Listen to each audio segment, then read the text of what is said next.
Mike Owens with Inside Fighting here. Delighted to be joined by Quinton Rampage Jackson. Rampage, always a pleasure to sit down and chat. How are things for you today? I'm doing good. How's everything?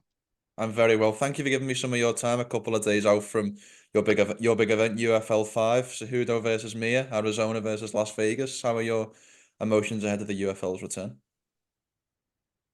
Oh, it's good. I'm happy to be a part of the UFL. They're doing great things. Do you feel like you guys are doing something different in MMA and in MMA promotion? And if so, what is that? Well, I think that the main thing that we're doing different is like really trying to take care of the fighters, Mm. especially like at the lower levels of MMA. Um, there's a lot of great shows and stuff out there, but we're trying to really catapult these guys into becoming, future stars and make sure they stay healthy and positive in their MMA careers along the way. When was your first show that you promoted? That I promoted. The UFL promoted, I I'm should say. I'm yeah, I'm not the promoter. No, sorry, my mistake. I know you're not. I meant the UFL as an organization. The I'm not sure which I would assume it was in Arizona because I think majority of the show's been in Arizona. Are you backing Team Cejudo or Team Mir to win the tournament? Neither one. I'm not backing neither one. They're Do you they're ha both great guys. They're both like comrades of mine, and I respect and love both of them. May the best man win. Sorry, I didn't mean the individual coaches. I meant the teams. Do you look at one of the teams and think they're particularly strong in Las Vegas or Arizona, or do you just look at it and see how the night will play out? Yeah, well, I want to see how the night play out. Do you guys over at the UFL have an end goal? Is there something that you're in the promotion that you're trying to achieve? Like, is it something that another promotion that you want to rival or a specific event that you want to put on? Like, what are the key goals as an organization? Oh, the best of my knowledge, the UFL is not trying to rival anyone. We just want to have a place um, for guys to fight and entertain people. Um, that might be a Harrison Rogers question, Hmm. you know. We'll be back to the interview in just a second, but first and foremost, college football is finally back, and Inside Fighting are partnered with DraftKings to bring you an incredible new offer. New DraftKings customers who bet $5 will receive $200 in bonus bets instantly just by signing up using promo code Inside Fighting. Enjoy.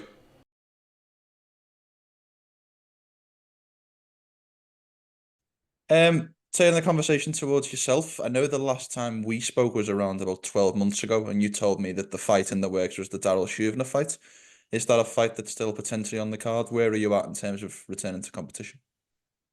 Man, if everything would have been going according to plan the last time I talked to you, I probably would have been um, fighting him around about now. I was dealing with some people out in Qatar, and they turned out to be scammers. So Shannon Briggs and I didn't ever fight, and there show now was going to be my second opponent out in that event. It was unfortunate that the promoters at the time were scammers, and allegedly they was planning on scamming a lot of fighters and a lot more fighters. So just unfortunate. Things happen like that sometimes. This is my first time having to deal with the whole promotion being a sham. I'm really sorry to hear about that, and if you don't want to talk about it any further, but what specifically happened? Was there any actual touch me a little bit about whatever you're comfortable about sharing? Well, I didn't lose any money or anything. I just lost Okay. time. Like the guys just wasting my time. So allegedly, I think they were just scamming to get investors and sponsors money. They pretend like they was gonna put on the show. So me and other fighters the world like they was gonna put on the show and never had any intentions to do it. And that was for the Briggs fight originally. Yeah. Is that a fight that you still want? Is that a fight that you think is likely if you can find the right promoter? Yeah, but I wonder if the fans are still interested in it. I think the fans have moved past it. So, I just wanted to have my first boxing match before too late, before I got older. But, if it happens, it happens. If not, I'm not going to cry with spilled milk. I did see a headline as well that there was talks for you to fight Rashad Evans in one championship. Was that true? I'm not sure if it was one championship per se. I think the promoters was working with one championship, Oh, and right now my manager is negotiating with them to get the contract. Right, so after that letdown with the Qatar promoters, I'm so I'm taking things more, a little bit more cautiously hmm. because I learned quite a bit from that. So I'm not getting excited about anything um until contracts are signed and um deposits are wired. When you're dealing with new promotions, you got to be a little bit more careful. What specifically interests you about the Rashad Evans fight? I just want to kick his ass. That's it. That's it. Is there a fight that because you were obviously when you were fighting originally, you were in a golden generation of 205. Was there a fight that you maybe never got that got away? I'm not saying that would happen at this stage, but just one when you look back at your career that you go, that was one that I wish I had have got. There's a couple of fights, a couple of rematches that I always wanted, but How at this stage of your career, what are the types of matchups that you would have interest in coming back? We've talked about a couple, but is there anyone else out there that would interest you? well, let's be 100% honest and truthful and real here. I'm 46 of age, Mm, and Father Time is undefeated.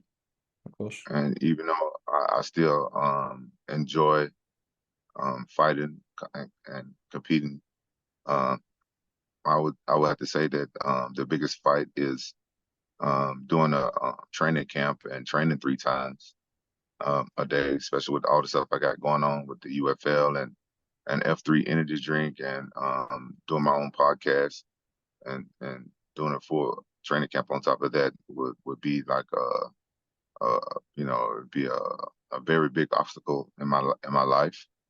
And so I would like to fight some grudge matches, saying that people that I really want to fight because at this stage in my career is not about saying money is more about still doing it for the love and also the passion of a couple of people I want to beat up and doing this interview I'm wondering if I should add you to that list.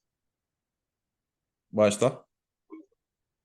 I don't know. I just wanted to add you to the list. I Uh, because I think just looking at you, I think I could possibly take you. I think you could more than likely take me with one arm and one leg tied behind your back, Rampage.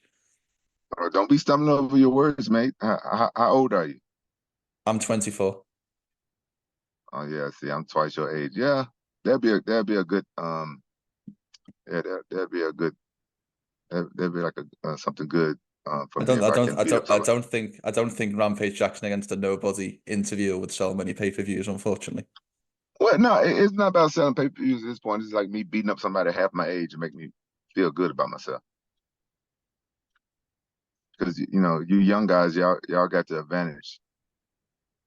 True, but I am lost for words, Rampage. I'll be totally honest with you. You've stopped me on that one. To be totally honest with you, Yeah, but yeah, I had to fuck with you. I just apologize. You caught me in one of my moods today. And, I'm human every day. I'm not in the best moods and just been working a lot lately. well, no, I appreciate your time as I mentioned off camera, and I can see your JAXXON podcast hat as well. It seems like the podcasting is going really well for you. It feels like every time I go on my Instagram, there's a clip of somebody telling some crazy story on your podcast. It does feel like I from the know. outside looking, it's going well. Yeah, yeah. It's grown pretty fast over the year. Is it when was your 1 year anniversary?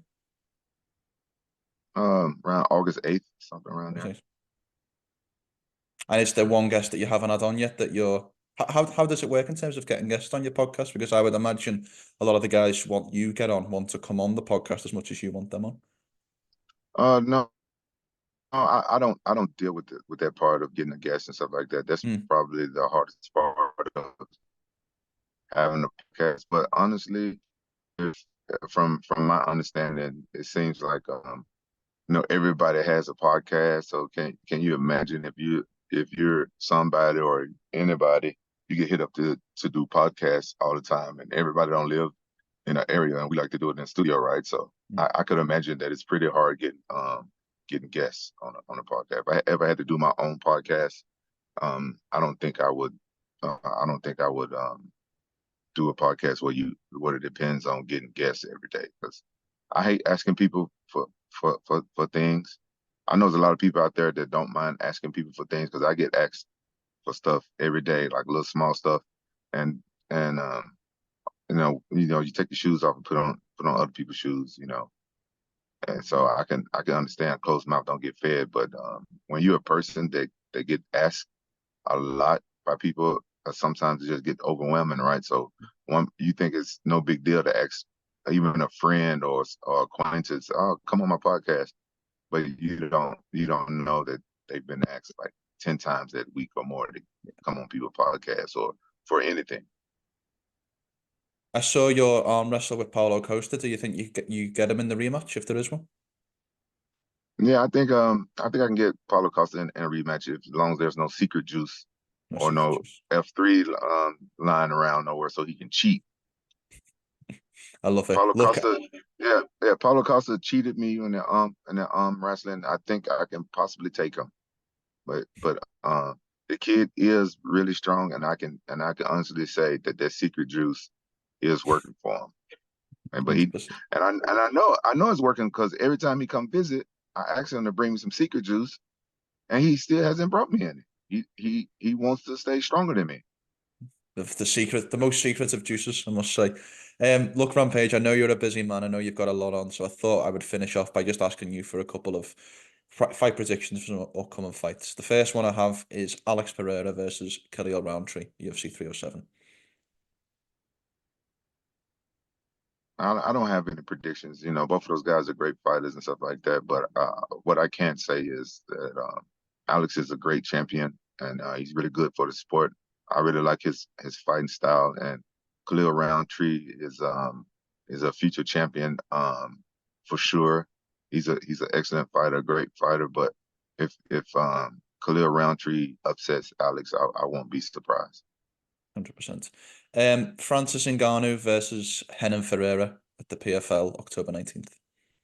I've only seen that big guy. What's his name? Renan Ferreira. Renan Ferreira. 6'9".